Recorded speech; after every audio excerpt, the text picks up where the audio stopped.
எல்லாமே கதை தானையா, எல்லாமே கற்பனை தானையா.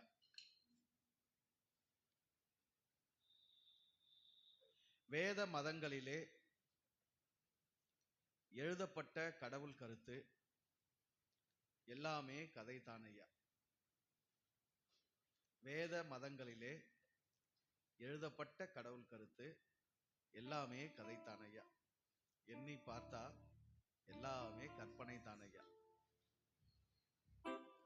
சிந்தித்து பார்த்தா எல்லாமே கதை தானையா. Are you ready? ஐயா, ஆர் யூ ரெடி? அமிர்தன் வாடா, அமிர்தனுக்கெல்லாம் கை தட்டுப்பா.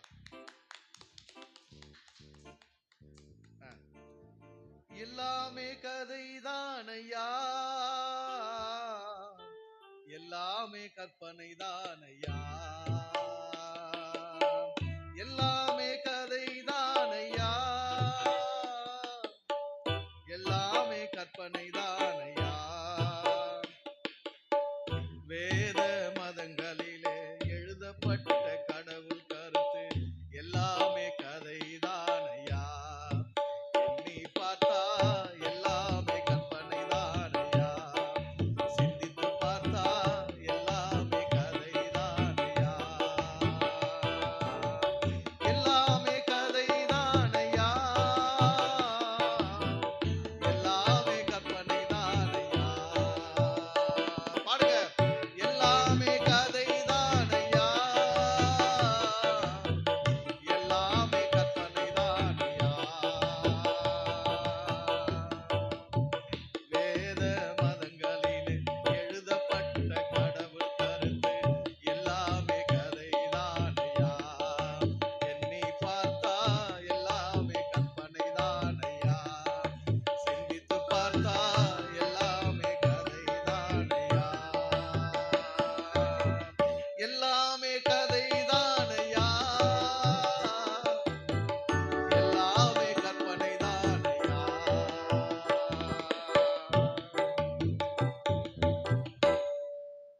நல்லா இருந்துச்சா பாட்டு? அம்மா இந்த பாப்பா.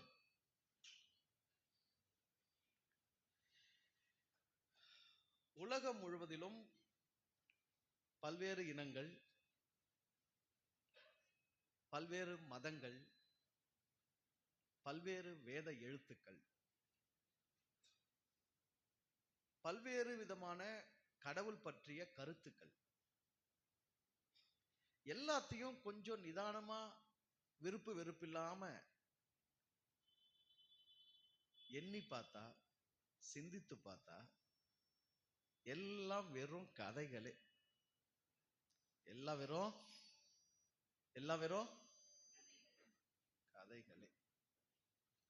கற்பனைகளை கொட்டி தீர்த்திருக்கிறாங்க. கற்பனைகள் என்ன பண்ணிருக்காங்க? கொட்டி தீர்த்திருக்கிறாங்க. இந்த வேத நூல்களை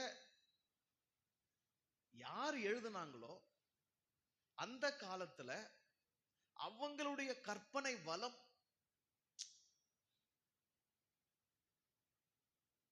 எவ்வளவு அழகாக இருந்திருக்கிறது என்பதை கண்டு வியக்காம இருக்கவே முடியாது. இந்த வேத நூல்களை யாரெல்லாம் எழுதினாங்களோ அவங்க வாழ்ந்த காலத்துல அவங்களுடைய இனத்தினுடைய தேவை என்ன, அவர்களுடைய சூழல் என்ன, எதன் பொருட்டு எது விளைய வேண்டும் என்று விரும்பி இதனை எழுதினார்கள் என்பது கூட வியக்கத்தக்கதுதான். ஒட்டுமொத்தமா இந்த உலகத்துல தோன்றிய முதல் மனுஷன்ல இருந்து இன்னைக்கு வரைக்கும் வாழ்ந்துட்டு இருக்கிற மனிதர்கள் வரைக்கும் பலமுறை நான் சொல்லியிருக்கிறேன், மனிதனுக்குன்னு ஒரு மூளை கொடுக்கப்பட்டிருக்கு இல்லையா, அந்த மூளையினுடைய முழு திறனும் இன்னைக்கு வரைக்கும் பயன்பாட்டுக்கே வரல. உச்சகட்டமா யாரெல்லாம் பெரிய அறிவாளி மேதைகள் அப்படின்லாம் சொல்றோமோ அவங்க கூட 10% மூளை என்ன பண்ணிருக்காங்களாம், பயன்படுத்தி இருக்காங்களாம். 90% மனித மூளை பயன்பாட்டுக்கு இல்லாம போயிட்டான். அப்படிதான் செத்துட்டு இருக்கிறோமா. மனிதர்கள் உண்மையிலேயே இந்த மூளைத்திறனை, கற்பனை திறனை உச்சகட்டமாக யார் தான் பயன்படுத்திருக்கிறாங்க அப்படின்னு பார்த்தா இந்த வேத நூல்களை எழுதணுங்க தான் பயன்படுத்தியிருக்கிறாங்க. அவ்வளவு கற்பனை திறனோடு இந்த வேத நூல்களை என்ன பண்ணியிருக்கிறாங்க, மத கருத்துக்களை, கடவுள் கருத்துக்களை மனிதர்கள் படைத்திருக்கிறார்கள், உருவாக்கி இருக்கிறார்கள்.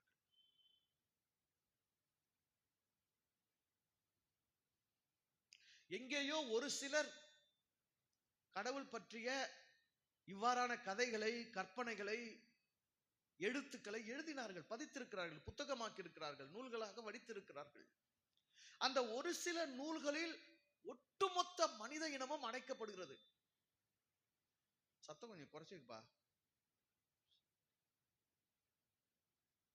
ஒட்டுமொத்த மனித இனமும் அந்த ஒரு சில நூல்களுக்குள் அடங்குகிறது, அடக்கப்படுகிறது. உண்மையிலேயே வியந்து பாராட்டணும் இந்த வேத நூல்களை, மத கருத்துக்களை, கடவுள் கருத்துக்களை உலகமெங்கும் உருவாக்கி இருக்கிற மனிதர்களை. ஆனால் உண்மையை எந்த ஒரு ஜாடியிலும் பிடித்து அடைக்க முடியாது. உண்மையை இதுதான் என்று எழுதி வரையறுத்து வகுத்து கொடுத்து விடவும் முடியாது. உண்மை கதைகளுக்கு அப்பாற்பட்டது, உண்மை கருத்துகளுக்கு அப்பாற்பட்டது, உண்மை கற்பனைகளுக்கு அப்பாற்பட்டது.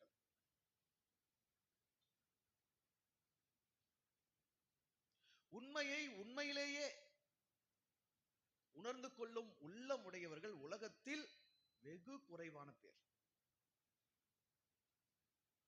மனிதர்கள் அத்தனை பேருமே, பெரும்பான்மையான மக்கள் கதைகளுக்கு அடிமைப்பட்டு விட்டார்கள்.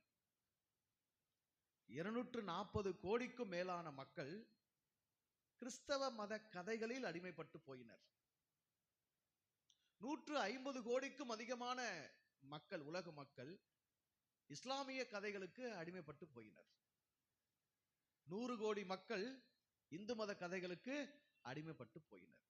சில லட்சம் மக்கள் சீக்கிய சமய கதைகளுக்கு அடிமைப்பட்டு போயினர். பல லட்சம் மக்கள் புத்த மத கதைகளுக்கு அடிமைப்பட்டு போயினர். சில ஆயிரம் மக்கள் சமண மத கதைகளுக்கு அடிமைப்பட்டு போயினர். இப்படி உலகெங்கிலும் என்னென்ன மதங்கள், என்னென்ன வேதங்கள் உருவாக்கப்பட்டதோ அது அதனுடைய செயல்பாட்டுக்கு தக்கபடி, தீவிரத்துக்கு தக்கபடி, அது ஏற்படுத்தின கதைகளுக்கு தக்கபடி மக்களை கவர்ந்து இழுத்துக் கொண்டது. இவ்வாறு கதைகளுக்கு அடிமைப்பட்டு, கற்பனைகளுக்கு அடிமைப்பட்டு, அவைகளால் ஈர்க்கப்பட்டு இந்த மதங்களிலே நுழைந்தவர்கள் அத்தனை பேருமே மனிதர்களாக இருக்க முடியாது, மனிதர்களாக இருக்கவில்லை. அவர்கள் அத்தனை பேருமே மந்தைகளாக மாறி போயினர். மதங்களில் நுழைந்தவர்கள் அத்தனை பேருமே யாராக மாறி போயினர்? மந்தைகளாக மாறி போயினர்.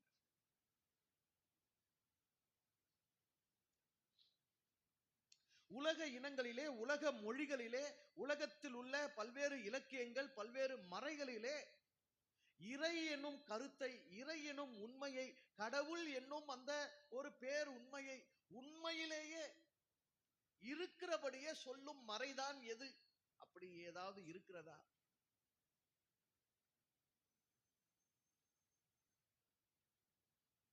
எபிரேய இலக்கியங்களில் இருக்கிறதா? ஆங்கில இலக்கியங்களில் இருக்கிறதா? கிரேக்க இலக்கியங்களில் இருக்கிறதா? லத்தீன் இலக்கியங்களில் இருக்கிறதா? சமஸ்கிருத இலக்கியங்களில் இருக்கிறதா? எங்கு இருக்கிறது உலகிலே? யாம் அறிந்த மொழிகளிலே தமிழ் மொழி போல் இனிமையானது எங்கும் காணோம் அப்படின்னாரு யாரு? அப்ப அத்தனை மொழி அவர் படிச்சிருக்காரு, அத்தனை மொழி அவருக்கு தெரிஞ்சிருக்குது. அதுல தமிழ் மொழி போல இனிமையானது எங்கும் காணும்னு சொல்லியிருக்கிறாரு. அதை நான் சொல்ல முடியாது, ஏன்னா எனக்கு தமிழ் கூட சரியா தெரியாது.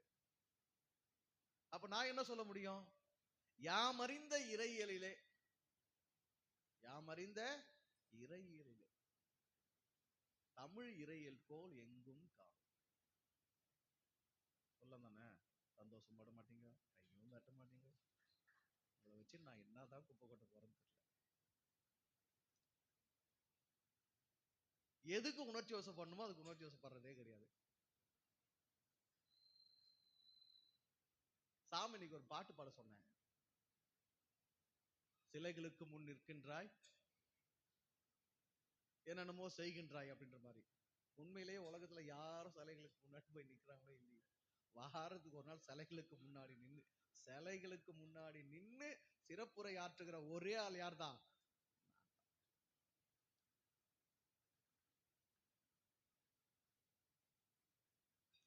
யாமறிந்த இறை இயலிலே தமிழ் மொழி இறையியல் போல் உலகில் எங்கும் காணும்.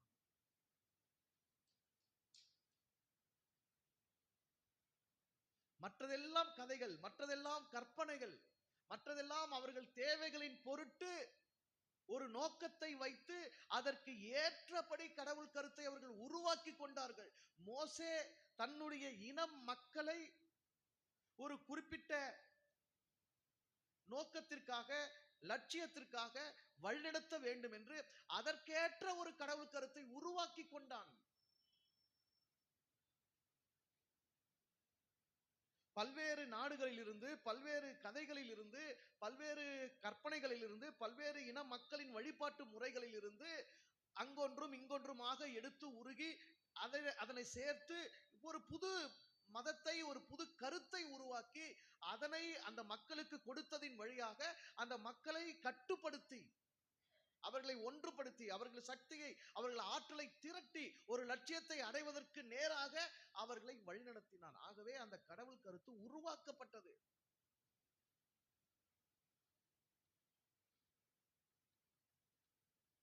இயேசுவினுடைய சீடர்கள்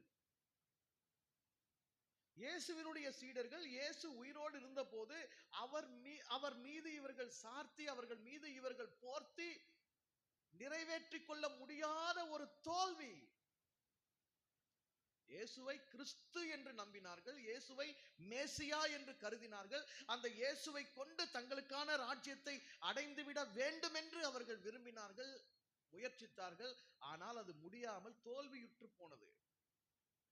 உயிரோடு இருக்கும் போது இயேசுவை வைத்து சாதிக்க முடியாததை, இயேசுவை கொலை செய்து அவரை அடக்கம் செய்துவிட்டு அவருடைய மரணத்திற்கு பிறகு அவர் மீது இவர்கள் நம்பிக்கையை, கருத்தை, சித்தாந்தத்தை போர்த்தி ஒரு புது சமயத்தையே உருவாக்கி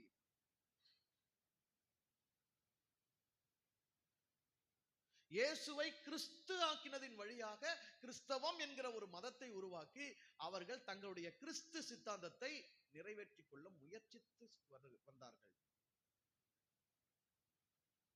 இன்று ஈஸ்டர், இயேசு உயிர்த்தெழுந்த நாள் என்று உலகம் முழுவதிலும் உள்ள கிறிஸ்தவர்களால் கொண்டாடப்படுகிறது. உண்மையிலேயே இயேசு உயிர்த்தெழுந்தாரா என்றால், இயேசுவை தான் என்ன பண்ணிட்டாங்களே? கொலை பண்ணிட்டாங்களே, அடக்கம் பண்ணிட்டாங்களே. இப்போ உயிர்த்தெழுந்தது யார்? கிறிஸ்து உயிர்த்தெழுந்தார். எங்களுக்கு இயேசு வேண்டாம். இயேசுவை வைத்து எங்களால் மத வியாபாரம் செய்ய முடியாது. இயேசுவை வைத்து எங்களால் அரசியல் ஆதிக்கம் செய்ய முடியாது. இயேசுவை வைத்து எங்களால் பாவ மன்னிப்பு சீட்டை விற்க முடியாது. இயேசுவை வைத்து எங்களால் பலி பூசைகள் நடத்த முடியாது. இயேசுவை வைத்துக் கொண்டு எங்களால் பெரிய பெரிய கட்டிடங்களை, தேவாலயங்களை கட்ட முடியாது. இயேசுவை வைத்துக் கொண்டு நாங்கள் பிஷப் ஆக முடியாது. இயேசுவை வைத்துக் கொண்டு நாங்கள் போப் ஆக முடியாது. இயேசுவை வைத்துக் கொண்டு நாங்கள் ரெவரண்ட் ஆக முடியாது, பாஸ்டர் ஆக முடியாது. இதெல்லாம் ஆக வேண்டும், காணிக்கை கல்லா கட்ட வேண்டும், நாங்கள் வியாபாரம் செய்ய வேண்டும், நாங்கள் பிழைக்க வேண்டும், நாங்கள் அரசியல் நடத்த வேண்டும். குறிப்பாக இனங்களை அடக்கி ஒடுக்கி உலகமெங்கிலும் காலனி ஆதிக்கங்களை ஏற்படுத்தி அரசியல் செய்ய வேண்டும் என்றால் அதற்கு எங்களுக்கு யூத அரசனாகிய கிறிஸ்து தான் வேண்டும். ஆகவே அதற்கேற்ற வேதத்தை நாங்கள் எழுதுவோம், அதற்கேற்ற கற்பனைகளை நாங்கள் திணிப்போம், அதற்கேற்ற உருவாக்கங்களை நாங்கள் செய்வோம், அதற்கேற்ற வரலாற்று தடயங்களை நாங்கள் ஏற்படுத்தி காண்பிப்போம். நாங்கள் ஒரு சமயத்தை உருவாக்குவோம். எங்களுக்கு யார் தேவையில்லை? இயேசு தேவையில்லை. எங்களுக்கு யார் தான் தேவை? கிறிஸ்து தான் தேவை என்று இயேசுவை கொலை செய்துவிட்டு கிறிஸ்துவை உயிரோடு எழுப்பிக் கொண்ட நாள் தான் இந்த உயிர்த்தெழுந்த நாள். இயேசு கதை முடிஞ்சதுதான். உயிர்த்தெழுந்தது யார் தான்? கிறிஸ்து தான். ஆகவே தான் இன்றைக்கு உலகத்திலே முதன்மையான மதமாக, மிக பெரும் சமயமாக கிறிஸ்தவ மதம் வளர்ச்சி அடைந்திருக்கிறது. ஏன்னா கதை அவ்வளவு பெருசு, கதை அவ்வளவு பயங்கரமானது, நிஜம்னே நம்ப வைக்கப்பட்ட கதை. என்னதுங்க? நிஜம்னே நம்ப வைக்கப்பட்ட. இவ்வாறு உலகமெங்கிலும் பல்வேறு கதைகளை கடவுள் கருத்துக்களாக மக்கள் மனங்களில் மதங்கள் ஊட்டி வருகின்ற இந்த சூழலிலே ஒரு இனமாகிலும் ஒரு கூட்டமாகிலும் உண்மையை உண்மையாகவே கண்டு உணர்ந்து உண்மையை உண்மையாகவே உணர்த்துகிற ஒரு செயலை இந்த உலகத்தில் செய்யவே இல்லையா? செய்தது, செய்திருக்கிறது. அதுதான் தமிழினம். தமிழியம் என்கிற ஓர் ஒப்பற்ற இறையியல் இந்த உலகத்து மனிதர்களால் ஒரு காலத்தில் செய்யப்பட்டிருக்கிறது, விளைந்திருக்கிறது. எல்லா மண்ணிலும் விளைந்த கருத்துக்களை விட, எல்லா மண்ணிலும் விளைந்த கடவுள் கதைகளை விட, எல்லா மண்ணிலும் விளைந்த கடவுள் கற்பனைகளை விட தமிழ் மண்ணில் விளைந்த தமிழியம் என்கிற ஒரு இறையியல் உண்மையை உண்மையாகவே எடுத்துரைக்கிறது. கலப்பே கிடையாது. என்ன இல்ல? கலப்பே இல்லை.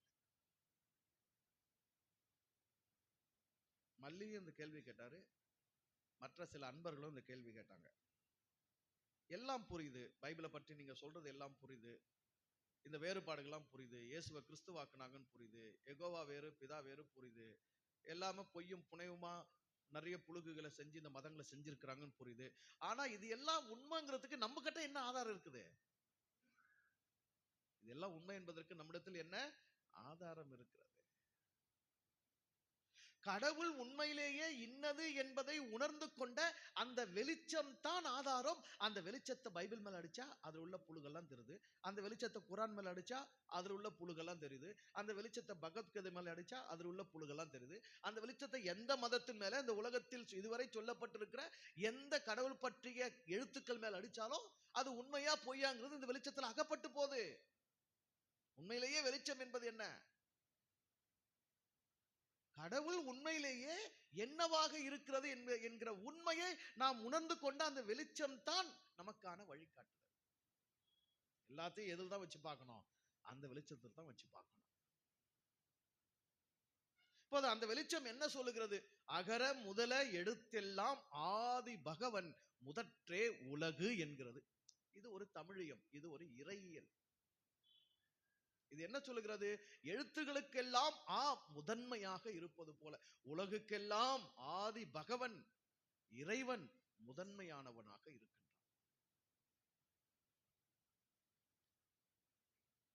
இதை பற்றி பல்வேறு மாற்று கருத்துக்கள் உண்டு. திருவள்ளுவர் கடவுள் நம்பிக்கை உடையவர் கிடையாது. ஆம், திருவள்ளுவர் உண்மையிலேயே யார் கிடையாது? கடவுள் நம்பிக்கை உடையவர் அல்ல. தமிழர்கள் எவருமே கடவுள் நம்பிக்கை உடையவர்கள் அல்ல. தமிழ் முன்னோர்கள், அறிஞர்கள், புலவர்கள், சான்றோர்கள் எவருமே கடவுள் நம்பிக்கை உடையவர்கள் அல்ல. ஏனென்றால் கடவுள் நம்பிக்கை என்பதே ஒரு பெரும் மூட நம்பிக்கை.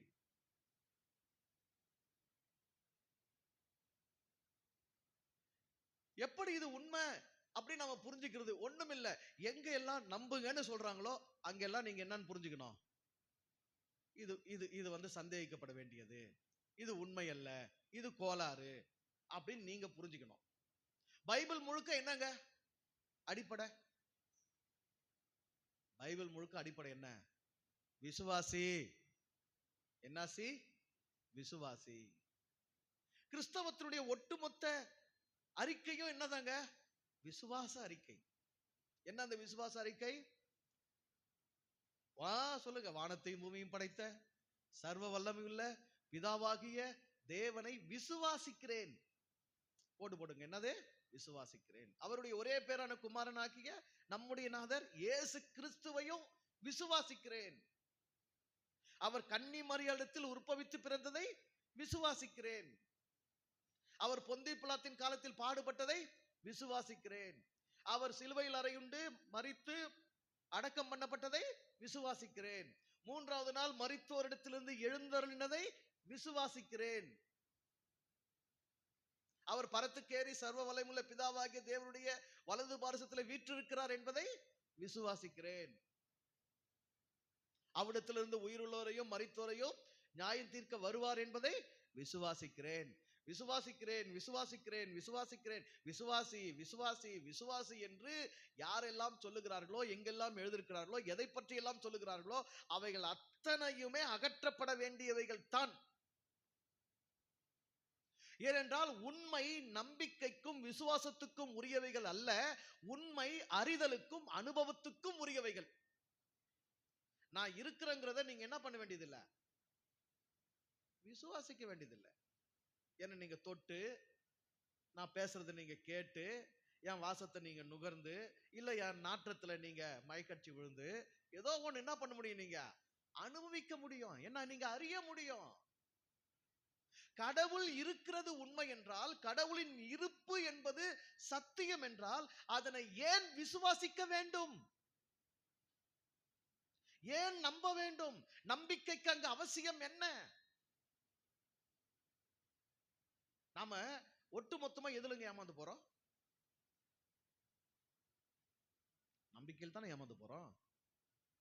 இந்த ஆளு ரொம்ப நல்லவன் நம்பினேன், நான் உங்களுக்கு பத்திரம் எழுதி கொடுத்தனா? நான் உங்களுக்கு என்ன பத்திரம் எழுதி கொடுத்தனா? என்னை நம்புங்கள், என்னை போன்ற நல்லவன் உலகில் யாருமே இல்லை, கையெழுத்து போட்டு கொடுத்தனா? நம்பினாவே என்னதான் ஆகும்? மோசம்தான் போவோம். உண்மைகள் எதுவும் நம்பிக்கைக்கு ஆனவைகள் அல்ல, உண்மைகள் அனைத்துமே அறிவுக்கும் அனுபவித்தலுக்கும் ஆனவை.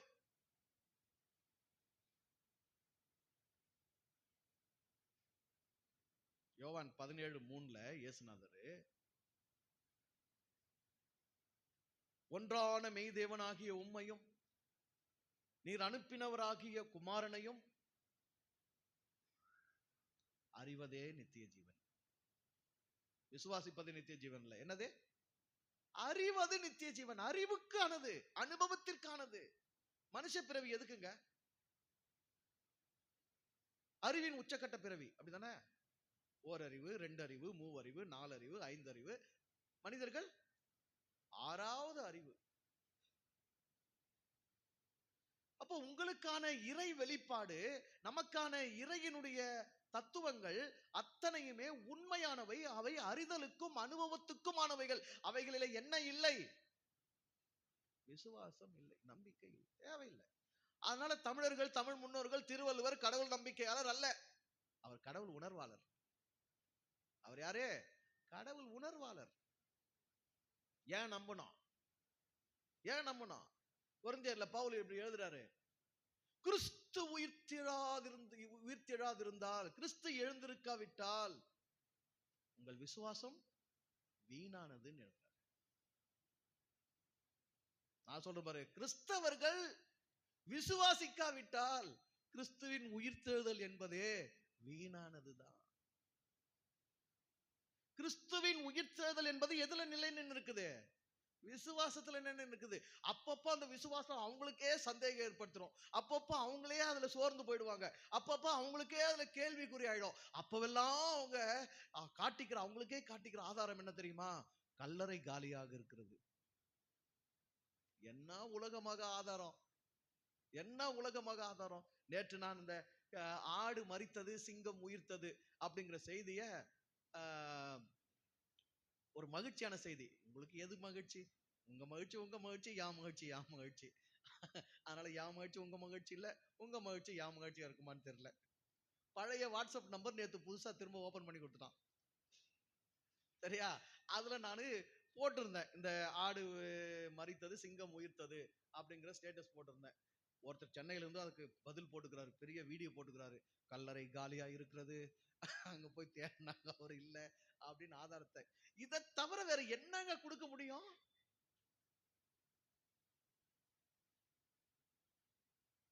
அவங்கதான் அப்பவே சொல்லிட்டாங்களே, அப்பவே அவர் உடம்பு அவங்க சீஷர்கள் மறைச்சிட்டாங்க, களவாடிட்டாங்கன்னு. யூதர்களுக்குள்ள இன்னைக்கு வரைக்கும் என்ன இருக்கு? பேச்சு இருக்குது. இயேசு உண்மையிலேயே திரும்பி வந்திருந்தா சீஷர்கள் எந்த கருத்தை கையாடி இருக்க முடியாது, எந்த கருத்தை கையாடி இருக்க முடியாது.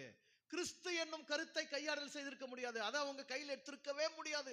ஏன்னா உயிரோடு இருக்கும் போதே என்னை கிறிஸ்து என்று சொல்லக்கூடாது என்று கட்டளையிட்டவர், என்னுடைய ராஜ்யம் வேறு, உங்களுடைய மண்டையில் இருக்கிற ராஜ்யம் வேறு என்று உரைத்தவர், நான் சத்தியத்தை அறிவிக்கவே வந்தேன், நான் பிதாவை வெளிப்படுத்தவே வந்தேன், இங்கு உலகத்தில் சாம்ராஜ்யத்தை அமைப்பதற்காக நான் வரவில்லை என்று சொன்னவர், இன்னும் புத்தியினர்களா இருக்கிறீர்களே, மந்த இருதயத்தோடு இருக்கிறீர்களே, உணர்வில்லாமல் இருக்கிறீர்களே, நான் சொல்லுகிறது ஒன்று, நீங்கள் நினைக்கிறது ஒன்றாக இருக்கிறதே என்று எப்போதும் அவளை கடிந்து கொண்டிருந்த ஒருவர் உயிரோடு எழுந்த பிறகு கிறிஸ்துங்கிற கதையை கையில் எடுத்துக்கிட்டா சும்மா இருந்திருப்பாரா?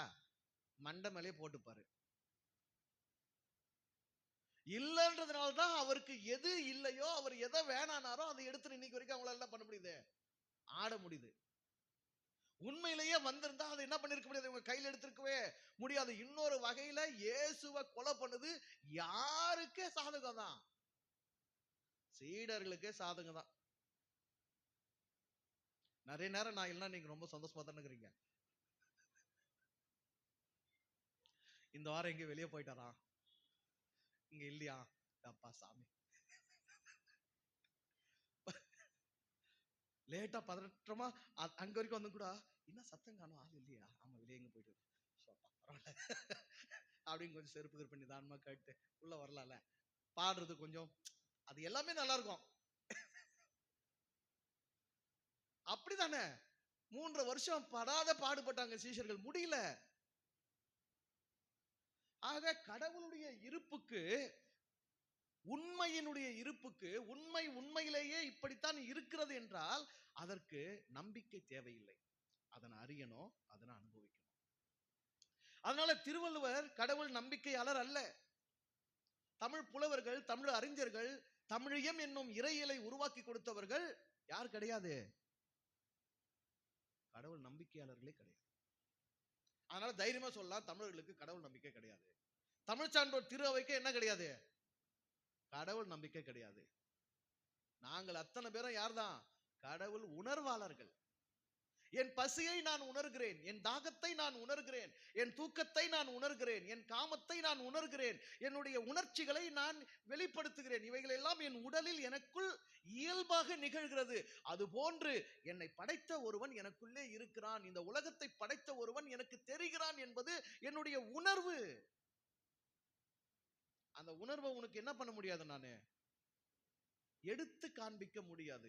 இது இவ்வாறு இருந்தது என்று எடுத்து சொல்லி விளக்க முடியாதது எதுவோ அதுதான் அகப்பொருள் என்று இலக்கணம் படித்தவன் தமிழன். இது இப்படிதான் எப்படி விளக்க முடியும்? எதையுமே, நான் அனுபவிக்கின்ற எதையுமே உனக்கு விளக்கி காண்பித்து விட முடியாது. என் நாக்குல ருசிச்சதும் சரி, என் செவியில நானு இன்புற்று கேட்ட இசையும் சரி, என் கண்கள் கண்டு ரசிக்கிற காட்சியானாலும் சரி, என் உடல் நுகர்கிற நுகர்வுகள் ஆனாலும் சரி, எந்த ஒண்ணுமே உங்களுக்கு என்ன பண்ண முடியாது, நான் படம் பிடிச்சி இப்படிதானே காட்டவே முடியாது. அவரவர் அனுபவிக்கும் போது மட்டும்தான் அது அவரவருக்கு உண்மை, அவரவருக்கு சாத்தியம். அதனால நம்புன்னு சொன்னா என்ன பண்ண முடியும்? சொல்லுங்க, நம்புன்னு சொன்னா என்ன பண்ணணும்? அதனால தான் இவங்க என்ன பண்ணல, கடவுளை நம்புன்னு எங்கேயுமே எழுதல இவங்க. அது உண்மை, அது இருக்குது. நீ இருக்கிறனா உன்னால அதை உணர்ந்துக்க முடியும். என்னால உணர்ந்துக்க முடிகிறது எதுவும் உன்னால் உணர்ந்துக்க முடியும். யான் பெற்ற இன்பம் என்னால் இன்பம் பெற முடிகிறது என்றால் உன்னாலும் அந்த இன்பத்தை நுகர முடியும். ஏன்? அது எல்லாத்துக்கும் முதன்மையா இருக்கு. எழுத்துக்களுக்கெல்லாம் மகா முதன்மையாக இருப்பது போல உலகுக்கெல்லாம் அந்த இறைவன் முதன்மையானவனாக இருக்கிறான். அப்ப உனக்கு அவன் யார் தான்? முதன்மையானவன் தான். எனக்கு அவன் யார் தான்? முதன்மையானவன் தான். அந்த புல்லுக்கும் பூச்சிக்கும் அவன் யார் தான்? முதன்மையானவன் தான். அந்த உலகத்துக்கே அவன் யார் தான்? முதன்மையானவன் தான். இல்ல இல்ல, திருவள்ளுவர் ஆதி பகவன் சொன்னது அவங்க அப்பா அம்மாவை சொன்னாரு. ஔவையாருக்கும் அப்பா அம்மா ஆதி பகவன், திருவள்ளுவருக்கும் அப்பா அம்மா ஆதி பகவன். ஆதி பகவனுக்கு மொத்தம் 7 புள்ளிங்க. அதுல ஔவையார் வருஷம் ஒண்ணு வருது, திருவள்ளுவர் வருஷம் ஒண்ணு வருது. இல்ல இல்ல, இன்னொரு கூட்டம், பகுத்தறிவு கூட்டம், உலகமகா பகுத்தறிவாளிகள். பகுத்தறிவாளின்னு ஒருத்தன் தன்னை சொல்றான்னா அவன் பக்கா களவாணின்னு புரிஞ்சுக்கணும். பகுத்தறிவு கூட்டம் அது என்ன சொல்ற? ஆதி பகவன் என்பது இந்த உலகுக்கே விடிகளை கொடுத்து வெளிச்சத்தை கொடுத்து உதவுகிற சூரியனைத்தான் அவர் பாடியிருக்கிறார். இன்னொரு கூட்டம் அறிவியல் பூர்வமா சிந்திக்கணும். எதையும் அறிவியலால் இயற்கை வந்ததா, இயற்கை இருப்பதினால் அதிலிருந்து அறிவியல் பிறக்கிறதா? அறிவியல் தான் நம்ம அண்டத்தை படைச்ச மாதிரி, அறிவியல் தான் நம்ம பிண்டத்தை படைச்ச மாதிரி, அறிவியல் தான் அண்டத்தை எல்லாத்தையும் இயக்குற மாதிரி, எதுனாலும் என்னதான் சயின்டிபிக்கா சொல்லுங்க. என்ன பிக்கா? என்ன பிக்கா சொல்லு? சயின்டிபிக்கா சொல்லுங்க, அறிவியல் பூர்வமா சொல்லுங்க. எதுனாலும் அறிவியல் பூர்வமா சொல்லுங்க. லாஜிக் என்ன இருக்கு இதுல? நீ நான் இருந்தா தான் என்ன, அதுக்கு நடுவில் என்ன வேணும்? சயின்ஸ் வேணும், லாஜிக் வேணும், பூஜிக் வேணும், எல்லாம் வேணும். நீ இல்ல நான் இல்லைன்னா என்ன வரும்? நீ எப்படி வந்த, நான் எப்படி வந்த? இது ஒருவேளை ஏற்றுக்கொள்ளத்தக்கதான். திருவள்ளுவர் சொன்ன ஆதி பகவன் என்பது, ஆதி என்பது டைம், பகவன் என்பது ஸ்பேஸ். காலமும் இடமும். என்னது? காலமும் இடமும். இப்படி என்ன கோளாறா சிந்திச்சாலும் அது கிட்டத்தட்ட கொஞ்சம் கொஞ்சமா உங்களை எங்கதான் கொண்டு போயிடும். அது உண்மை.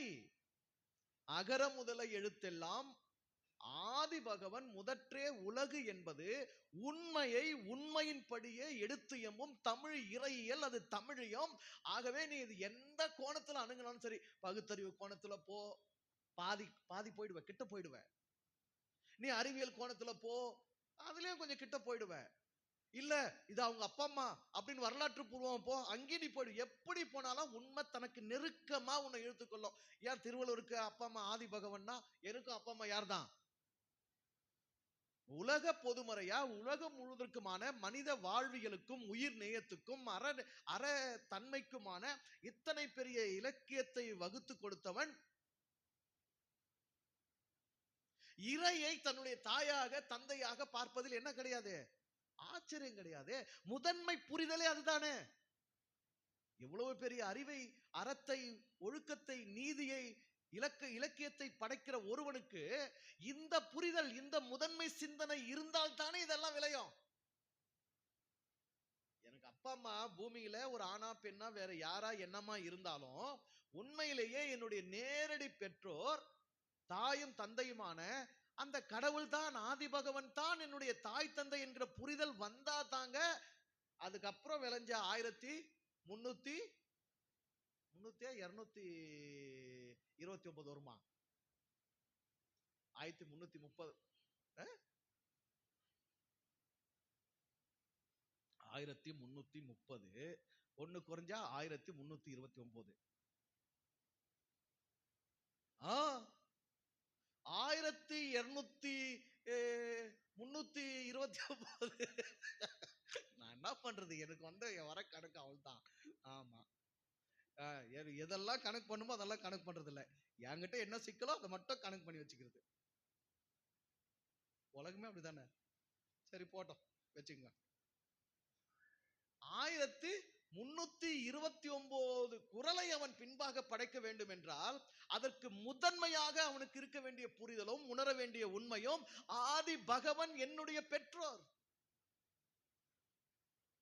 அப்ப உலகத்துக்கு தமிழியம் கொடுக்கிற இறைகள் என்ன? உலகத்துக்கு தமிழியம் கொடுக்கிற இறைகள் என்னங்க? கடவுளை முதல்ல உன் அப்பா அம்மாவா பார்க்க பழகு. கடவுள் உனக்கு சொந்த பெற்றோர். கடவுள் உனக்கு தூரமானது இல்லை. கடவுள் யார் கிடையாது, உனக்கு தூரமானது இல்லை. அவன் உன் மொழியினன், உன் உணர்வினன், உன் இரத்த சொந்தம், உனக்கு நேரடி பந்தம், உன்னை பெற்றவன். அவனில் இருந்துதான், அந்த மூலத்தில் இருந்துதான் நீ வெளிப்பட்டிருக்கிறாய். அவனே உன்னுடைய தாயுமானவன், அவனே உன்னுடைய தந்தையுமானவன். இந்த இறையில் எந்த மொழியில, எந்த மதத்துல, எந்த இலக்கியத்தில் இருக்குதுங்க? எவன் சொல்றான் கடவுள் அரபு மொழியில் மட்டும் பேசுவாரு? அதனால்தான் எந்த நாட்டில் இஸ்லாம் பரவனாலும் அவன் ஓதுற அவனுடைய வழிபாட்டு மொழி என்னவாதான் இருக்குது. யூதனுக்கும் கிறிஸ்தவனுக்கும் கடவுள்னாவே என்ன? ஆபிரகாமின் தேவனும் ஈசாக்கின் தேவனும் யாக்கோபின் தேவனுமாகிய எங்கள் தேவனே. எல்லாருக்குமான தேவனா? அனைத்து உயிருக்குமான தேவனா? அனைத்துக்கும் முதன்மையான தேவனா? அனைத்துயிரும் தாய் தந்தையாக அந்த அந்த இறையை கொண்டாட முடியுமா? கொஞ்சம் யோசிச்சு பாருங்க.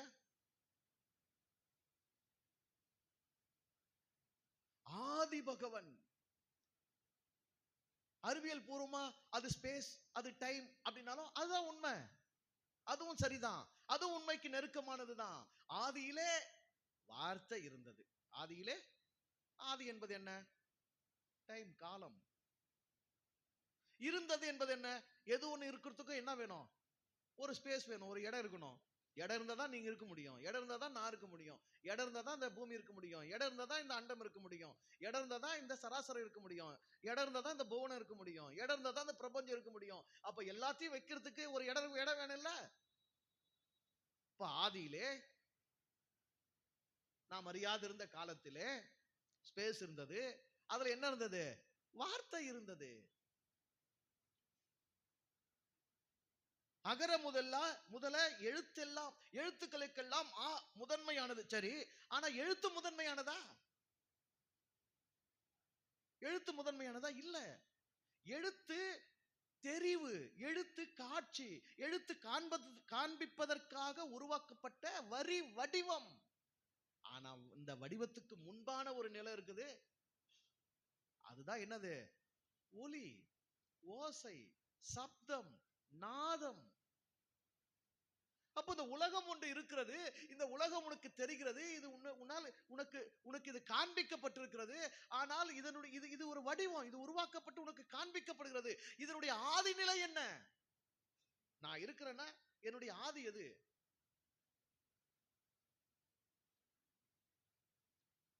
எல்லா எழுத்துக்களிலும், எல்லா மொழியின் எல்லா ஒலி உச்சரிப்புகளிலும் என்பது கலந்தே, அதில் மறைந்தே, அதில் உறைந்தே, அதனோடு இணைந்தே இருக்கிறது. அதுபோல உலகத்தின் அனைத்து படைப்புகளிலும் அதனுடைய ஆதி மூலம் உறைந்து கிடக்கிறது, அதில் கலந்து இருக்கிறது, அதில் கரைந்து இருக்கிறது. பிரிக்க முடியுமா? சொல்லுங்க, பிரிக்க முடியுமா? அனைத்தின் பெற்றோர். ஈக்கும் கடவுள் தான் அப்பா அம்மா, கொசுக்கும் கடவுள் தான் அப்பா அம்மா, உனக்கும் கடவுள் தான் அப்பா அம்மா, எனக்கும் கடவுள் தான் அப்பா அம்மா. யூதன் ஒரு இனம் இருந்தா அவனுக்கும் யார் தான்? கடவுள் தான் அப்பா அம்மா. கிரேக்க, ரோம, ஐரோப்பிய, ஆசியாக்கார, கொரியாக்காரன், ஜப்பான்காரன், யார வேணுமா சொல்லு. இந்த அண்டத்துல ஒரு பிண்டம் வருதுன்னா அவன் முதன்மையா இராமல், அவன் படைக்காமல், அவனில் இருந்து அந்த மூலத்திலிருந்து வெளிப்படாமல் எதுவும் இங்க இருக்க முடியாது. ஏன் மடிச்சு படுக்க வச்சிட்டீங்க?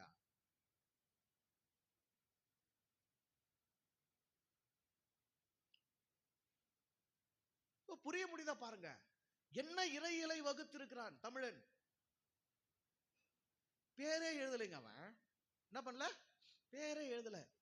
அவன் யெகோவான்னு ஒரு பேர் கொடுக்குறான், இவன் அல்லான்னு ஒரு பேர் கொடுக்குறான், இவன் சிவன் ஒரு பேர் கொடுக்குறான், இன்னொருத்தன் கிருஷ்ணான்னு ஒரு பேர் கொடுக்குறான்,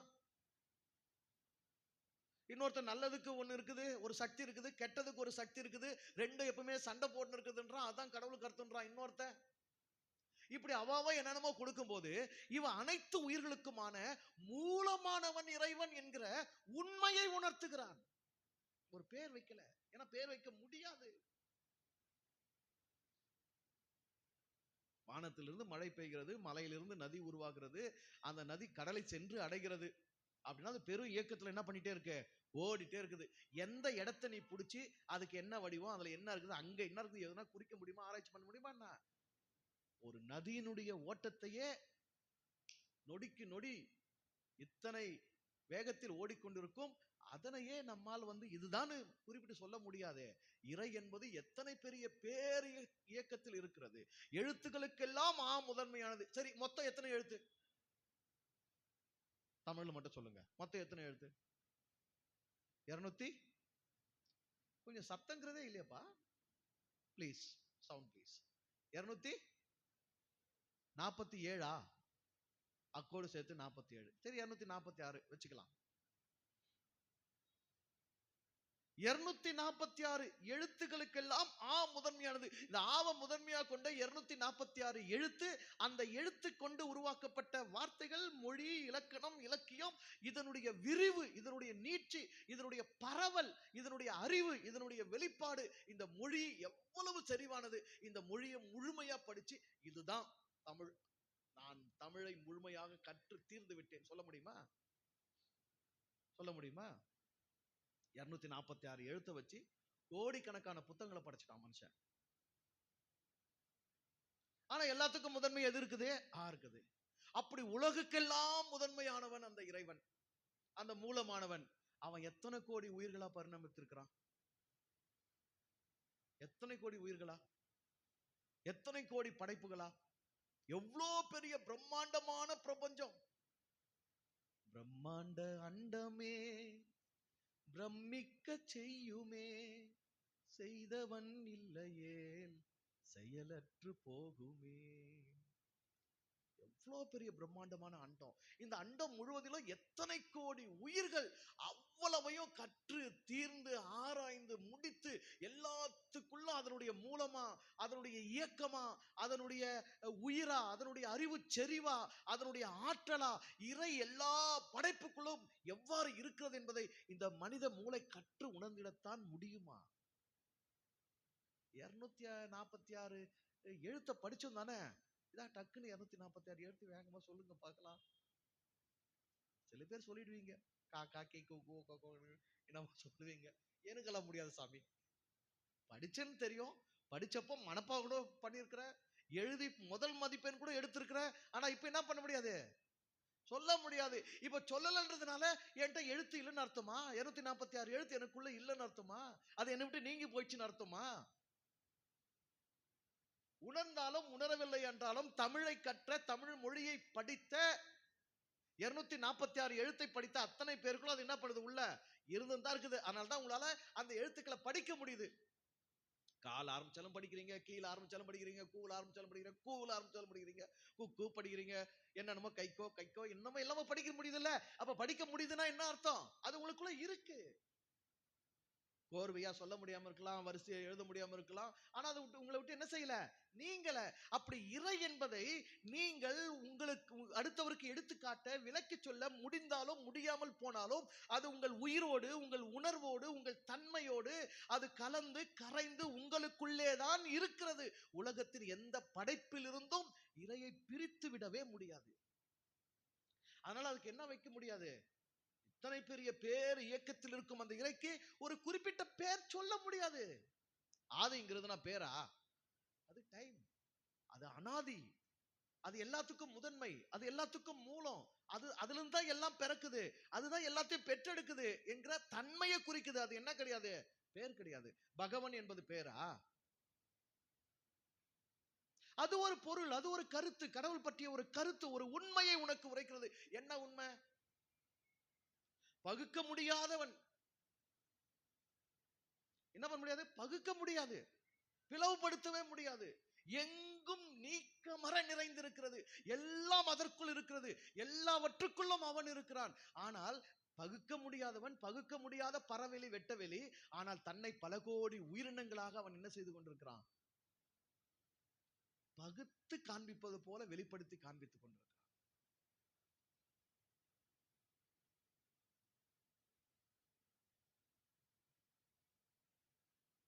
நம்ம மக்களுக்கு பேர் ரொம்ப முக்கியம். பேர் இல்லாதனாலே தமிழ்ல கடவுள் இல்லைன்னு நினைக்கிறாங்க.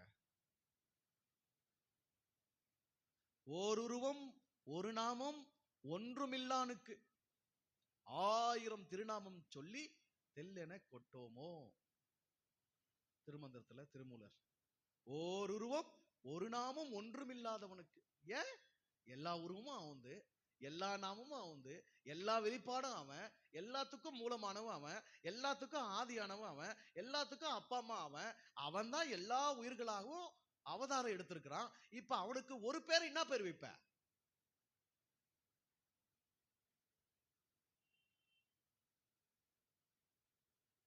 எல்லா வடிவமும் அவன் வார்த்த வடிவங்கள் தான். வடிவங்கள் அவன் வழங்கியவை. ஏற்கனவே சொல்லியிருக்கேன், எந்த ஒரு உடலுக்கும் உருவம் கிடையாது. உடல் என்னும் உருவமே உயிரின் வெளிப்பாடு. உயிர் தான் இந்த உடல் என்னும் தோற்றத்தை அப்படியே உருவாக்கி அப்படி காமிச்சுன்னு இருக்கு. அந்த உயிர் நீங்கின உடனே உயிரது நீங்கினால் உடலது இல்லையே. அப்ப உடல் இருப்பதற்கு, உடல் தெரிவதற்கு, உடல் உடலாக காட்சியாவதற்கு காரணமாக உள்ளிருந்து அந்த செயலை ஆற்றிக்கொண்டிருப்பது எதுதான்? உயிர் தானே. அவனை நீக்கி என்ன அங்க இருக்கும்? கடவுளை நீக்கினா இங்க என்ன இருக்கும்? அப்படி எல்லாருக்குள்ளும் எல்லாத்துக்குள்ளும் எல்லாமுமா இருக்கிற கடவுளை, எல்லா அண்ட முழுவதிலுமான அனைத்து பேர் இயக்கத்துக்கும் காரணமான அந்த கருப்பொருளை, அந்த மூலவனுக்கு என்ன பேர் வைப்ப? யெகோவான்ற பேர் பொருந்தும், அல்லாஹ்ங்கிற பேர் பொருந்தும், இயேசுங்கிற பேர் பொருந்தும், இல்ல ஈசங்கிற பேர் பொருந்தும், இல்ல சிவன்கிற பேர் பொருந்தும், கிருஷ்ணாங்கிற பேர் பொருந்தும். எல்லா பேரும் அறகுறையா நிற்கும். ஏதோ ஒரு கருத்துக்கு பொருந்தும். கடவுளுடைய ஒரு தன்மைக்கு, ஒரு கருத்துக்கு, ஒரு காரியத்துக்கு பொருந்தும். ஒட்டு மொத்தத்தை குறிக்கிறதுக்கு நீ என்ன வைக்க முடியாது? என்ன வைக்க முடியாது? அவ்வளவு பெரிய அறிவாளியா? இப்ப எங்க அப்பா அம்மா எனக்கு பேர் வச்சிருக்கிறாங்க. நான் வாழ போற காலம் எவ்வளவு ரொம்ப குறைஞ்சது, குட்டி காலம். நான் ஒரு குட்டி ஆளு, குட்டி காலம் வாழ போற ஆளு. எனக்கு ஒரு பேர் வச்சிருக்கிறாங்க. அந்த பேரு முழுசும் என் செயல்பாடுகள் அத்தனைக்கும் அது பொருந்துமா? நீங்களே என்ன சொல்லுவீங்க? பேரை பாரு, பொன்ராஜின் பேரு. கையிலையும் கழுத்துலையும் காதலையும் ஒரு பொண்ணு கூட இல்ல. இதுக்கு பொன்ராஜின் பேரு. பேரை பாரு, பொன்ராஜின் பேரு. செய்யறதெல்லாம் பித்தளை வேலை, தகர வேலை. ஆயிரத்துல சொல்றதுக்கு. என் வாழ்க்கை, என் செயல்கள், என்னுடைய எண்ணங்கள், என்ன அத்தனையும் என் பேருக்கு பொருந்துமா? இல்ல என் செயல்கள் அத்தனைக்கும் என் வாழ்க்கை முழுவதற்கும் பொருந்துற மாதிரி தான் எனக்கு பேர் வச்சாங்களா? முடியாதுங்க. அப்ப சும்மா அந்த நீர்க்குமிழ் மாதிரி பப்ளு என்னது அதுக்கு இன்னைக்கு வரைக்கும் எனக்கு பேர் வர மாட்டேங்குது. என்னது? பபுள்ஸ். அடாடா, வெள்ளி வாழ்க பேர் கத்து கொடுத்ததுக்கு. பபுள்ஸ், நீர்க்குமிழி மாதிரி இப்படி புடுக்குன்னு வந்து பட்டுன்னு புடுக்குன்னு போயிடுது. அப்படித்தானே? மழை வந்து அப்படி விழுது, இப்படி வந்து இப்படி போயிடுது இல்ல? அப்படிப்பட்ட வாழ்க்கைக்கே வைக்கிற பேரு பொருத்தமா இல்ல.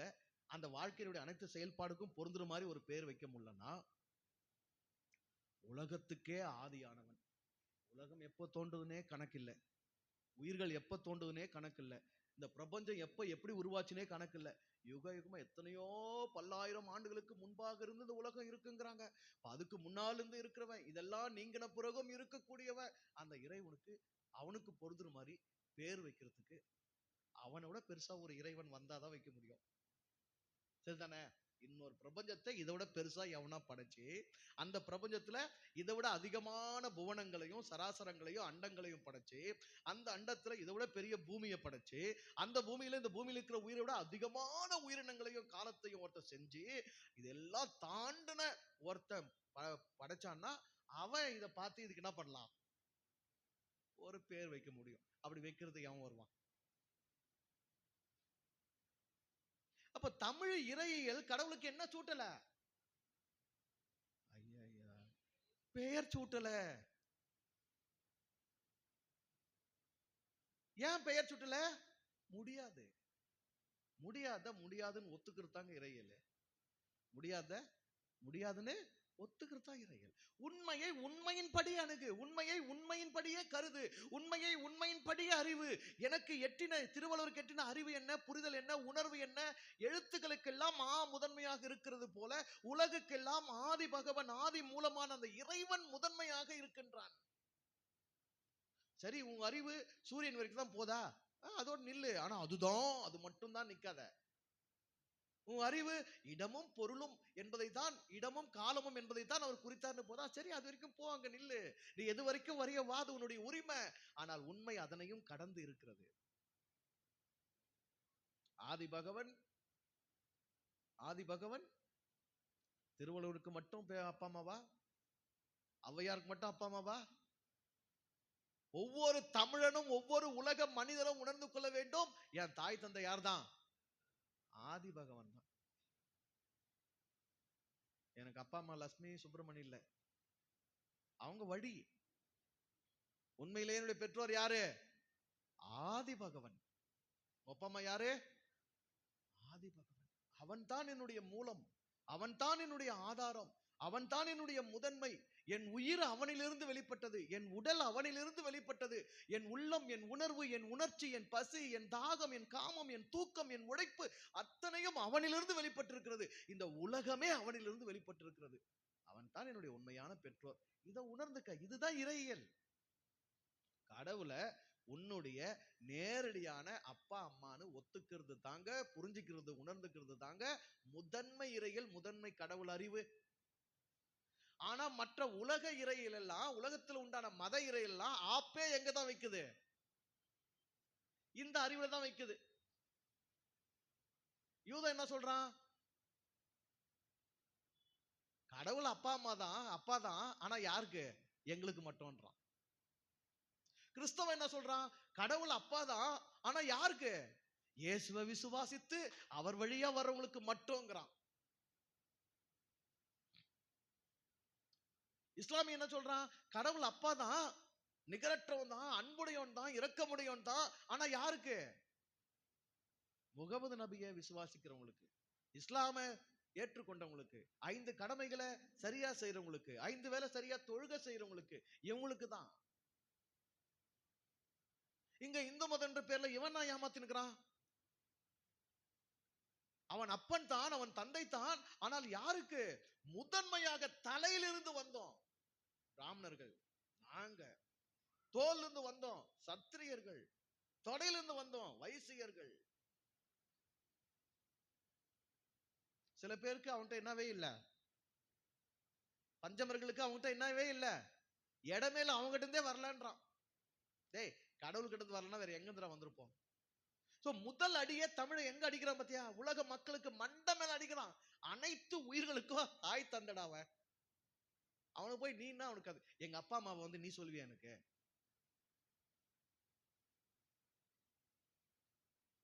பைபிள் என் கையில் கிடைக்கும் வரைக்கும் என்னை பெற்றெடுத்த தாய் தந்தை யார் என்றே எனக்கு தெரியாது அப்படின்னு யாரும் சொல்ல முடியுமா? சொல்லுங்க, சொல்ல முடியுமா? எல்லா உயிர்களும் ஏதோ ஒன்றின் வழியாக வருகிறது. எல்லாத்துக்கும் ஒரு தாய் தந்தை இருக்கு. அது உண்மை, அது மாறாது. பார்த்தோம் பார்க்கல, ஒருத்தரை பார்த்தோம் ஒருத்தரை பார்க்கல, பழகணும், உணர்ந்தோம், இருந்தோம், இதெல்லாம் அடுத்து. ஆனா உண்மை என்ன? தாய் தந்தை இன்றி எதுவும் எவரும் இங்க என்ன பண்ணவே இல்லை, வரவே இல்லை. நிறைய கதைகளை சொன்னாங்க, அவதார கதைகளை இங்க எழுதினாங்க. வேத நூல்கள் மூலமா, புராணங்கள் மூலமா நிறைய அவதார கதைகளை எழுதினாங்க. எல்லாத்திலையும் கடவுள் அவதாரம் எடுத்து பூமிக்கு வந்தார், இந்த அவதாரம் எடுத்தார், அந்த அவதாரம் எடுத்தார். என்ன கதைகள் எழுதினாலும் ஒரு மனிதன் இந்த பூமிக்கு வர வேண்டும் என்றால் நேரா வரலாம் தானே? எல்லாரும் அப்பனை தவிர்த்தாங்க, ஆனா யாரை தவிர்க்க முடியல? யாரை தவிர்க்க முடியல? அம்மாவை தவிர்க்கவே முடியல. கிருஷ்ணனுக்கும் அம்மாவை தவிர்க்க முடியல, பஞ்ச பாண்டவருக்கும் அம்மாவை தவிர்க்க முடியல, கர்ணனுக்கும் அம்மாவை தவிர்க்க முடியல, இயேசுநாதருக்கும் யாரை தவிர்க்க முடியல? அம்மாவை தவிர்க்க முடியல. இனி உலகத்துல கிறிஸ்தவத்தோட டாப்ல ஒரு மதம் போனோம்னா அதனுடைய கற்பனை எப்படி இருக்கணும்? அம்மாவே இல்லாம ஒருத்தர் வந்தாருன்ற கதையை கிளப்பிவிட்டாதான் அடுத்து. இதுக்கெல்லாம் இன்னும் கொஞ்ச நாள் போர் அடிச்சிருங்க. இன்னும் ஒரு நூற்றாண்டு மனிதர்கள் இருந்தா, நான் 30 வரைக்கும் தாங்கமான்னு சொல்றேன், தாங்கமா தாங்காதான்னு சொல்லுகிறேன். தாங்கச்சுன்னா சந்தோஷம். அப்படி இருந்து இன்னும் ஒரு நூற்றாண்டு 2 நூற்றாண்டு கடந்தா ஒட்டுமொத்த உலகத்திலையும் கிறிஸ்தவம் பெரு வீழ்ச்சி அடைஞ்சிரும். என்ன மாதிரி அங்கங்க 10 பேர் இழந்தான்னா போதுங்க. ஏன்னா இது நம்பிக்கை. இதை சந்தேகப்பட வைக்கிறது ரொம்ப எளிது. இது அறிவா இருந்தா, இது அனுபவம் இருந்தா இதை ஆட்ட முடியாது, அசைக்க முடியாது. இது வெறும் நம்பிக்கை. இந்த நம்பிக்கைகள் எல்லாம் ஆடி போகும், பொய்த்து போகும். இது சந்தேகத்தை தனக்குள் தானே கொண்டிருக்கின்றது. அந்த சந்தேகம் தனக்குள் தானே இருப்ப. ஏன்னா நான் என்ன சொல்லியிருக்கேன், நம்பிக்கைனாலுமே அதுக்குள்ள என்ன ஒளிஞ்சுன்னு இருக்கும்? சந்தேகம் ஒளிஞ்சுன்னு இருக்கும். இப்ப அந்த சந்தேகம் தலை தூக்குச்சுன்னா போதும். அப்படி அவங்களுக்குள்ளே அப்பப்ப தலை தூக்குறதுனால தான் அவங்களே இந்த வசனத்தை சொல்லி அந்த தடயத்தை காமிச்சு இதை பண்ணி உறுதிப்படுத்திக்கிறது அப்பப்போ. அப்படி ஒரு பெரும் வீழ்ச்சி அடைங்க. அப்படி பெரும் வீழ்ச்சி அடைஞ்ச பிறகு அடுத்த ஒரு மதம் தலை தூக்கணும்னா அதுக்கு ஒரு புது கற்பனை இருக்கணும். என்ன கற்பனை? அப்பாவும் இல்லாம அம்மாவும் இல்லாம ஒரு அவதாரம் பூமியில வந்துச்சுன்னு சொல்லணும்.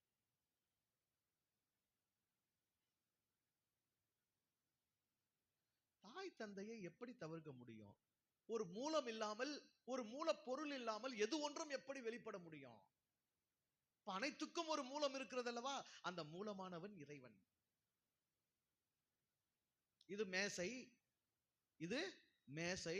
இந்த மேசை இவ்வாறு இருக்கிறது. ஆனால் இந்த மேசை ஆதி நிலை அல்ல. இது ஒரு அவதார நிலை, இது வெளிப்பட்டுள்ள நிலை, இது உருவாக்கப்பட்டுள்ள நிலை, இது செய்யப்பட்டுள்ள நிலை. இதனுடைய ஆதி நிலை என்ன? மரம். சரி, மரம் தான் ஆதி நிலையா? மரம் தான் ஆதி நிலையா? அதையும் கடந்தால் அது ஒரு காட்சி. மரம் என்பது இதற்கு முந்தைய நிலை. ஆனால் அதுவே என்ன கிடையாது? ஆதி நிலை கிடையாது. சரி, அதற்கு முந்தைய நிலை என்னன்னு தேடின்னு போனா ஒரு விதை. சரி, விதை தான் ஆதி நிலையா? விதைக்கு முந்தைய நிலை என்னன்னு தேடின்னு போனா பழம். சரி, அந்த பழம் தான் ஆதி நிலையா? அதற்கு முந்தைய நிலை என்னன்னு தேடின்னு போனா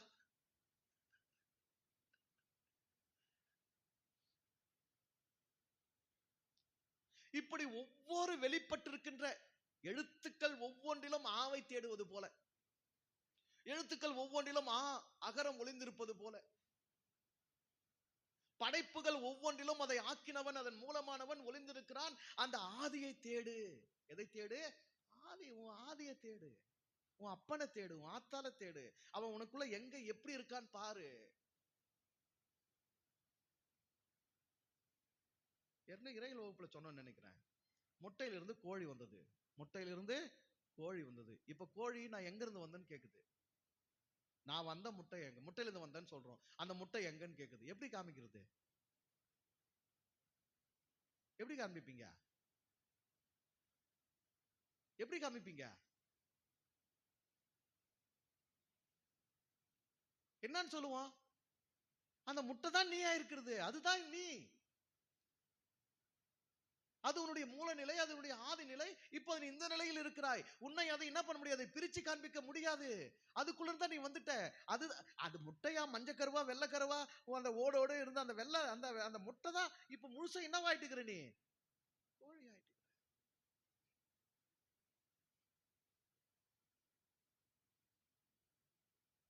இப்ப அந்த கோழிக்கு முட்டை யாருன்னா கத்து கொடுக்கணுமா?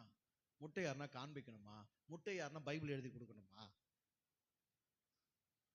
உனக்கு கடவுள் யாருன்னா விலக்கி கொடுக்கணுமா? கத்து கொடுக்கணுமா? உனக்கு பைபிள் எழுதி கொடுக்கணுமா? அந்த மூலத்துல தானே நீ வந்திருக்கிற.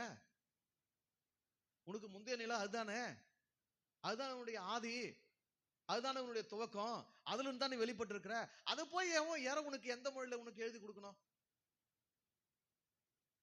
அதை யாரும் கொடுக்க முடியாது, அதை யாரும் எழுதி கொடுக்க முடியாது. அப்படி எழுதி கொடுத்தா அது உண்மை இல்லை. உண்மை இல்லை என்பதனால் தான் அவனுடைய கற்பனைகளை, அவனுடைய கருத்துக்களை, அவனுடைய கதைகளை அடுத்தவர் மண்டையில் ஏற்றுவதற்கு அவன் பயன்படுத்திய சொல் விசுவாசி. என்னவாசி? விசுவாசி. நீ விசுவாசத்தை கைவிட்டால் உண்மைக்கு நெருக்கமாய் வந்து விடுவாய். நீ விசுவாசித்தாயானால் உண்மைக்கு தூரமாய் போய்விடுவாய். உன்னை உனக்கே தூரமாக்கி, உன்னை உன்னில் உள்ள இறைமைக்கு தூரமாக்கி, உன்னை உன்னுடைய ஆதிக்கும் மூலத்துக்கும் தூரமாக்கி, உன்னை உன்னுடைய அப்பனுக்கும் ஆத்தாளுக்கும் தூரமாக்கி, உன்னை பெற்றெடுத்த இறைமைக்கு உன்னை தூரமாக்கி, அவனுக்கு நெருக்கமாய், அவன் கதைக்கு அடிமையாய், அவன் கற்பனைக்கு அடிமையாய், அவனுடைய கருத்துக்கு அடிமையாய் உன்னை வாங்கிக் கொள்வதற்கு அவன் விரித்த வலைக்கு பேர் தான் என்னது? விசுவாசம். என்ன வாசம்?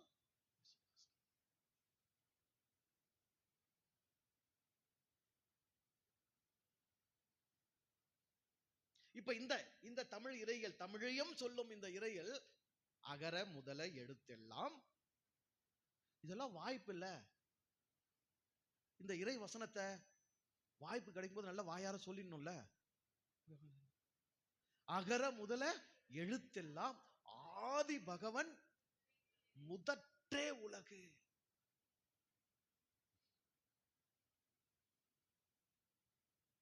எழுத்துக்களில் எல்லாம் அந்த இருக்கிறது. அப்போ படைப்புகளில் எல்லாம் அந்த முதல்வன் இருக்கிறான். படைப்புகளில் எல்லாம் அந்த முதல்வன் இருக்கிறான். அவனை நான் முதன்மையாக கொண்டிருக்கின்றேன். நான் அவனுடைய வெளிப்பாடாக இருக்கின்றேன்.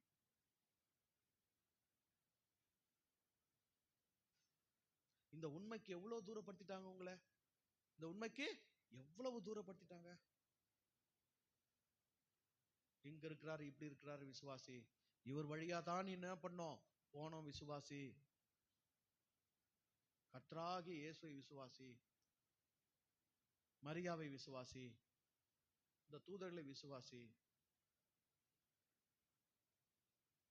நீ விசுவாசிக்க விசுவாசிக்க என்ன ஆகிற, உன்னுடைய உண்மையிலிருந்து நீ விலகி கொண்டே இருக்கிறாய். உன்னுள் இருக்கிற அந்த ஆதியிலிருந்து நீ விலகி கொண்டே இருக்கிறாய். ஆகவே இவன் என்ன பண்ணல, விசுவாசியே போல. திருக்குறள் முழுசும் என்ன கிடையாதுங்க, விசுவாசின்ற சொல்லே கிடையாதுங்க, நீ நம்புங்கிற சொல்லே கிடையாது. ஏன்னா உண்மைகள், பேருண்மைகள்.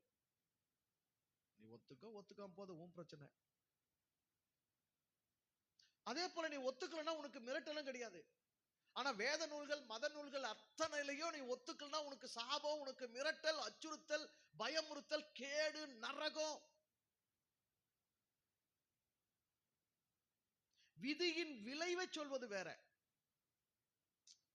இரவி பெருங்கடல் நீந்துவார் நீந்தார் இறைவனடி சேராதார். அது நியதி. இப்படி போனா இப்படி போக முடியும், அவ்வளவுதான். அதுல என்ன கிடையாது, மிரட்டல் கிடையாது, அச்சுறுத்தல் கிடையாது. அது நியதி, அது விதிமுறை, அது ஒழுங்கு. அது அப்படியே உண்மையா காட்டிட்டான். ஆனா இங்க அப்படி கிடையாது, இங்க அப்படி கிடையாது.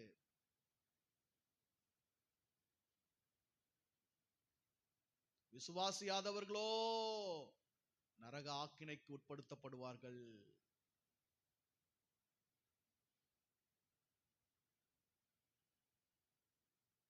ஒட்டுமொத்த உலகமும், ஒட்டுமொத்த உயிர்களும், ஒட்டுமொத்த படைப்பும், ஒட்டுமொத்த மனிதர்களும் ஒரு மூலத்திலிருந்து வெளிப்பட்டிருக்கிறது என்கிற அந்த பேருண்மை, அந்த இறை அறிவு, அதற்கு பெயர் தான் இறையியல்.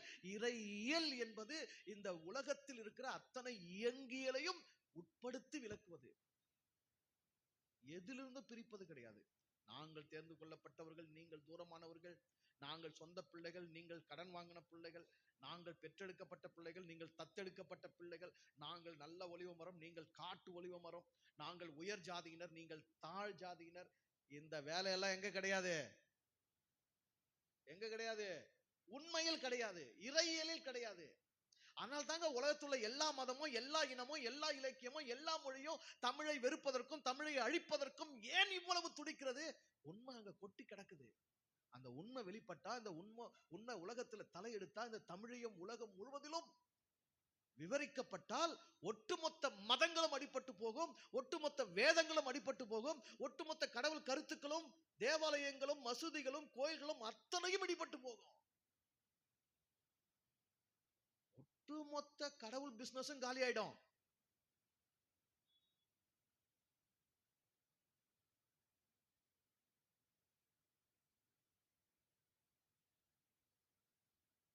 யாரை யார் என்ன சொல்லி ஏமாத்த முடியும்? இதுல என்ன, அகர முதல எழுத்தெல்லாம் ஆதி பகவன் முதற்றே தமிழ் கூறும் நல்லுலகு. தமிழ் இனத்துக்கு மட்டுமா? அவன் அப்படித்தானே எழுதிக்கனா, அவன் அப்படித்தானங்க எழுதிக்கனா. வேத நூல் எழுதணும் எப்படிங்க எழுதுங்கண்ணா? எங்க இனத்துக்கு, எங்க இனத்துக்கு, எங்க இனத்துக்கு மட்டும் இருக்கும், மற்றவங்களாம் அந்நியரு, மற்றவங்களாம் பரதேசி, மற்றவங்களாம் புறஜாதி, அப்படிதானே எல்லாரும் எழுதிக்கணும். ஆனா இங்க அப்படி இல்லை. உலகுக்கு என்ன வார்த்தை பயன்படுத்திருக்கான்? உலகுக்கே முதன்மை, உலகுக்கே ஆதி, உலகத்துக்கே பகவான், உலகத்துக்கே துவக்கம், உலகத்துக்கே மூலம், உலகத்துக்கே தாய் தந்தை. என்ன சோர்வடைஞ்சிட்டீங்களா?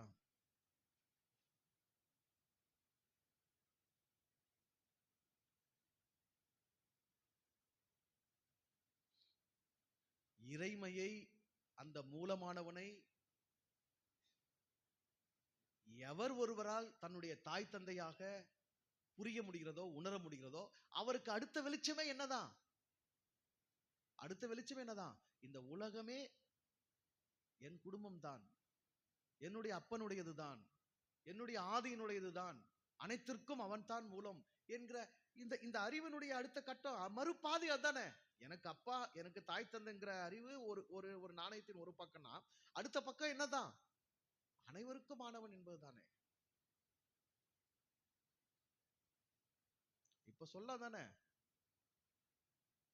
யாம் அறிந்த யாம் கற்ற இறையியல்களிலே தமிழியம் என்னும் இறையியல் போல் வேறெங்கும் காணோம். 25 ஆண்டுகள் கிறிஸ்தவ மத பணியிலே இந்து சமய இறையியல், சமண சமய இறையியல், பௌத்த சமய இறையியல், சீக்கிய சமய இறையியல், சுராஷ்டிர சமய இறையியல், யூத சமய இறையியல், கிறிஸ்தவ சமய இறையியல் என்று பல்வேறு இறையியல்களை ஓரளவாவது படித்ததிலே தமிழியம் என்னும் இந்த தமிழன் வகுத்த இந்த இறையிலுக்கு ஒப்பான ஒன்று உலகில் எங்குமே இல்லை. அவன் தனக்கு புரிந்த அல்லது தான் கண்டெடுத்த, தான் கற்பனையாக வடித்த அந்த இறையில்களை கொண்டு உலகத்தை அடிமைப்படுத்த முயற்சி செய்து கொண்டிருக்கிறான். உலகத்துக்கே முதன்மையானவன் அவன் என்கிற உண்மை இறையிலை புரிந்தவன் உலகத்தில் எவனையும் அடிமைப்படுத்த துணியவே இல்லை. கதையும் கற்பனையும் வடிச்சவன் வடிச்சுதான் எதுக்காக தான் வடிச்சிருக்கிறான்? இன்னொருத்தனை அடிமைப்படுத்துறது தான் வடிச்சிருக்கிறான். உண்மையை உணர்ந்தவன், அடா உண்மை இப்படி இருக்கும்போது நான் யாரை அடிமைப்படுத்துறது, நானே அவனுக்கு சொந்தம், அவன் எனக்கு சொந்தம், எல்லாமே அவன், இதுல யாரை அடிமைப்படுத்துறதுன்னு அவன் அழகா வாழ்ந்துட்டு போயிருக்கிறான். இப்போ உண்மை இறையியல் எங்கு விளைந்திருக்கிறதோ, உண்மை இறையியல் எவரில் விளைந்திருக்கிறதோ அவர் எவரையும் கட்டுப்படுத்தவும் அடிமைப்படுத்தவும் ஆளவும் அடுத்தவரை கீழாக தாழ்வாக புறம்பாக ஒதுக்கவும் முனைவதே இல்லை. அந்த முயற்சியே அங்கு இருக்காது. அப்ப எந்த மதமெல்லாம், எந்த வேதமெல்லாம், எந்த இறையியல் கருத்தெல்லாம் அடிமைத்தனத்தை, இனவாதத்தை, பிளவுகளை, கீழ் மேல் நிலைகளை, உயர்வு தாழ்வு செயல்பாட்டுகளை செய்து கொண்டிருக்கிறதோ அவைகள் எதுவுமே உண்மை இறையியல் அல்ல. புரிஞ்சுக்கிறதுக்கு எவ்வளவு இருக்குங்க. எது உண்மை எது பொய்ன்னு புரிஞ்சுக்கிறதுக்கு அளவுகோல் நிறைய இருக்குது. வச்சுங்க, எல்லாத்தையும் வச்சு பாருங்க. பைபிள் எடுத்து பாருங்க, யூதர்களுடைய பழைய ஏற்பாடு எடுத்து முழுசும் படிங்க. அகர முதல எழுத்தெல்லாம் ஆதி பகவன் முதற்றே உலகு, அந்த டார்ச்சை அடிச்சு பாருங்க, அதுக்குள்ள அடங்குதா பாருங்க. கிறிஸ்தவ பைபிள் மேல அடிச்சு பாருங்க, அடங்குதா பாருங்க. குரான் மேல அடிச்சு பாருங்க, அடங்குதா பாருங்க. எல்லாத்து மேலே அந்த டார்ச் அடிச்சு பாருங்க, வராதுங்க, எதுவும் நிக்காதுங்க, எதுவும் நிக்காது. என்ன இதுல கேடுனா, இத்தனை உயரிய இறையியல் உண்மையை தன் தாய்மொழியில் வைத்திருக்கிற தமிழன் இந்த உண்மையை கொஞ்சம் கூட சிந்தித்து பார்க்கவே இல்லை, உள்வாங்கவே இல்லை, உணரவே இல்லை, அவனுக்கு காண்பிக்கப்படவே இல்லை, உணர்த்தப்படவே இல்லை. அவன் கையேந்தி நிற்கிறான். இறையியல் பிச்சை காலந்தோறும் தமிழன் அந்நிய மொழிகளிடத்திலே, அந்நிய இனங்களிடத்திலே, உலகம் எங்கிலும் இருக்கிற பல்வேறு மனித கூட்டத்தின் இடத்திலே இறை பிச்சை எடுத்துக் கொண்டிருக்கிறான். யூதமே, உன் யெகோவா இறைவனை எனக்கு கொஞ்சம் பிச்சை கொடுன்னு கேட்கிறான். யூத கிறிஸ்தவனே, உன்னுடைய இறையை எனக்கு கொஞ்சம் பிச்சை போடு. அரபு மொழி இஸ்லாமியனே, உன்னுடைய இறைவனை எனக்கு கொஞ்சம் பிச்சை போடு, அல்லாஹ்வை எனக்கு கொஞ்சம் பிச்சை போடு. சமஸ்கிருதமே, உன்னுடைய இந்து மத இறை சித்தாந்தத்தை எனக்கு கொஞ்சம் பிச்சை போடு என்று எங்கும் உலகெங்கிலும் தமிழன் கையேந்தி கொண்டிருக்கின்றான்.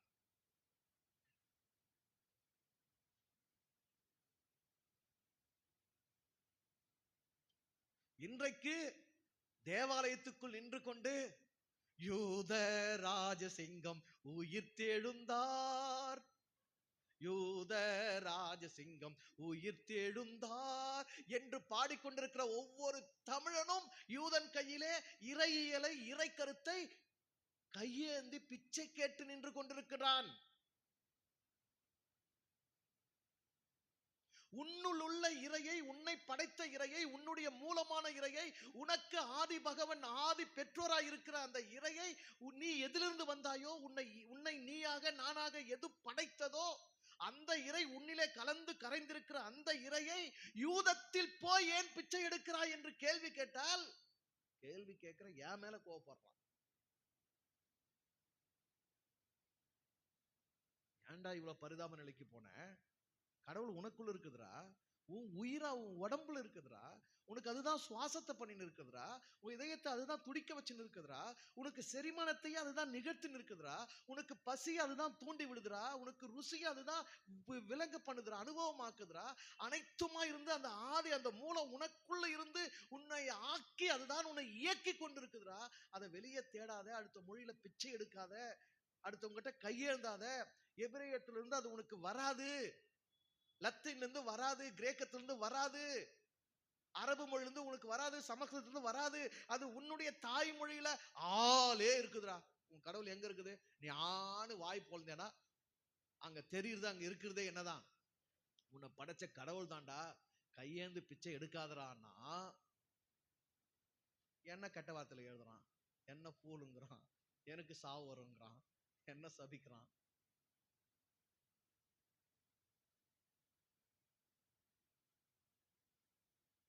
பிச்சை எடுப்பதில் சுகம் கண்டு விட்டார்கள் தமிழர்கள். கடவுள் கருத்தை மற்ற மொழிகளிலே, மற்ற இனங்களிலே, மற்ற நாடுகளிலே, மற்ற கற்பனை கதைகளிலே பிச்சை எடுப்பதில் சுகம் கண்டு விட்டார்கள். என்ன இருந்தாலும் அந்த ஞாயிற்றுக்கிழமை பைபிள் தூக்கின்னு அப்படி போயிட்டு வந்தா தான் நல்லா இருக்குது.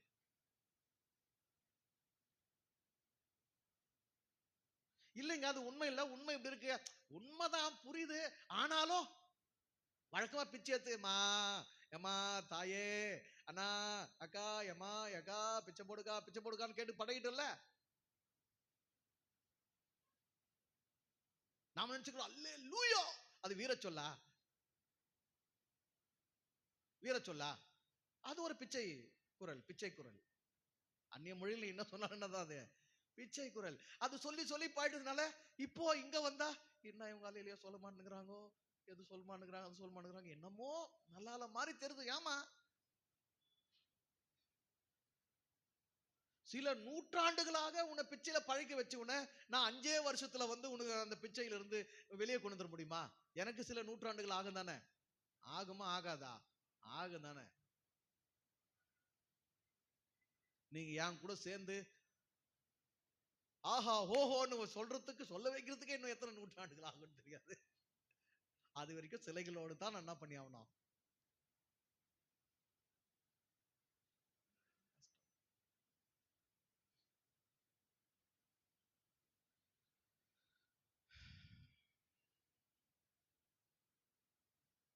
புரிஞ்சிக்க முயற்சி பண்ணுங்க.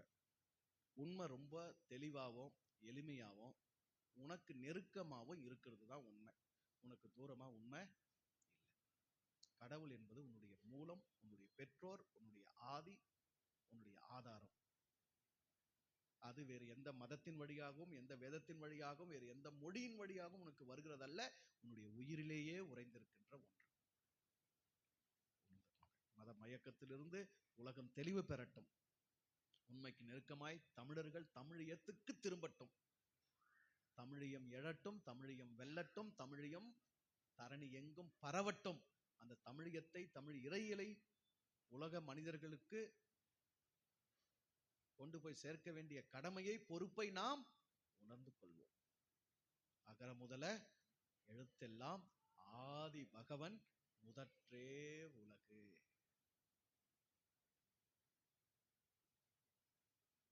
புரிஞ்சுக்கோங்க. நல்லா இருங்க, சந்தோஷமா இருங்க, வாழ்த்து.